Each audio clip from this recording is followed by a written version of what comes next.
So bos, selamat petang, selamat petang. Saya Mr. Pang. Hari ini kita kedai pun ada masuk yang Honda Civic ini. Semalam saya ada recommend satu kan. Sudah siap body kit. Ini pun sama juga. Tahun 2018.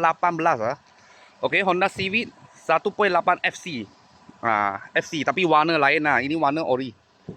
Okey, semalam punya warna merah mah. Warna asal warna merah. Ini ori, kita siap pasang body kit tip A. Okey, harga jual 62,800. Boleh ikat bank 7 tahun, bulanan 900 lebih. Kalau kredit boleh sampai 9 tahun, mungkin bulanan rendah sikit sajalah. Okey. Ada push start button, lepas tu dalam cushion memang cantik. Ini mileage datang sudah 40 lebih aja. Tak silap 40 lebih atau 50 lebih aja. Okey, steering semua cantik punya. Okey, reverse camera semua ada lah. Semua tak ada celah, tak ada nampak celah sebab dia mileage rendah saja.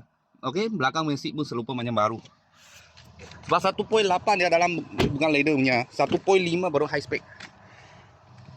Okey, belakang macam ni. iVTEC jugalah 1.8 iVTEC juga. Kalau 1.5 turbo lah. Turbo pun iVTEC juga. Tahun 2018 harga jual 62,800.